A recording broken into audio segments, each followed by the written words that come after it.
বিসমিল্লাহির রহমানির রহিম। রাব্বি জিদনি ইলমা। আমার আলোচনার বিষয় আল্লাহ মানুষকে জ্ঞান বিজ্ঞান শিক্ষা দিয়েছে। তাহলে আল্লাহ তাআলা কী করছেন? মানুষকে জ্ঞান বিজ্ঞান শিক্ষা দিয়েছে। সূরা আর রহমানের 1 থেকে 2 আয়াত পরম দয়াময় আল্লাহ তিনি শিক্ষা দিয়েছেন কোরআন। তাহলে আল্লাহ মানুষকে কোরআন শিক্ষা দিয়েছেন। সূরা আলাকের 4 থেকে 5 আয়াতে যিনি কলমের সাহায্যে শিক্ষা দিয়েছেন তিনি মানুষকে শিক্ষা দিয়েছেন যা সে জানত না। তাহলে তিনি মানুষকে শিক্ষা দিয়েছেন যা সে জানত না। মানুষকে কথা বলা শিখিয়েছেন। তাহলে আল্লাহ মানুষকে কথা বলতে শিখিয়েছেন। তিনি মানুষকে শিখিয়েছেন এবং তিনি তাকে কথা বলা শিখিয়েছেন। সূরা আর রহমানের 3 থেকে 4 আয়াত। মানুষকে সম্মানিত করেছেন এবং উত্তম রিজিক দান করেছেন। তাহলে মানুষকে সম্মানিত করেছেন এবং উত্তম রিজিক দান করেছেন। আমি আদম সন্তানকে মর্যাদা দান করেছি এবং স্থলে ও সমুদ্রে তাদের চলাচলের বাহন দিয়েছি।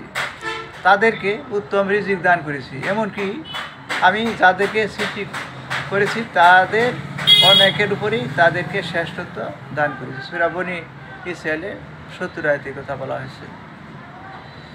পৃথিবীকে মানুষের বসবাসের উপযুক্ত করেছেন।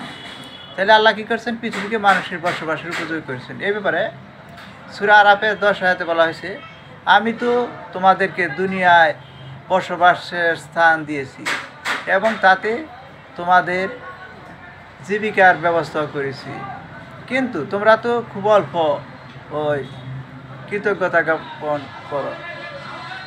আল্লাহ মানুষকে সৃষ্টি করার পূর্বে তাদের জন্য একটা সুরক্ষিত নিরাপদ আবাস স্থল প্রস্তুত করেছেন।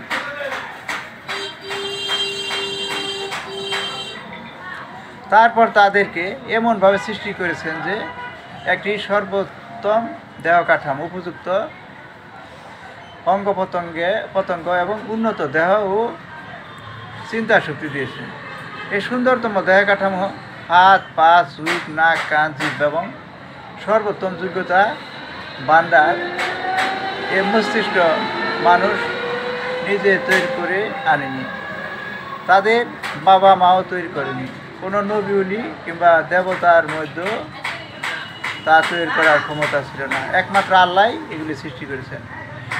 এসব যোগ্যতা ও ক্ষমতার সৃষ্টিকারী ছিলেন সে মহাজ্ঞানী, দয়ালু, সর্বশক্তিমান সত্তা, যিনি মানুষকে সৃষ্টি করার সময় পৃথিবীতে কাজ করার জন্য তাকে নজিরবিহীন দেহ দিয়ে সৃষ্টি করেছেন।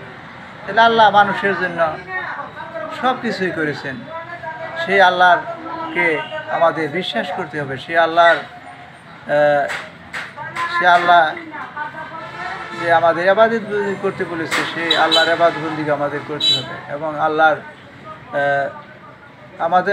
আমাদের একমাত্র রব, তিনি আমাদের সব। এগুলো আমার আলোচনা শেষ করছি। আসসালামু আলাইকুম ওয়া রাহমাতুল্লাহি ওয়া বারাকাতুহু।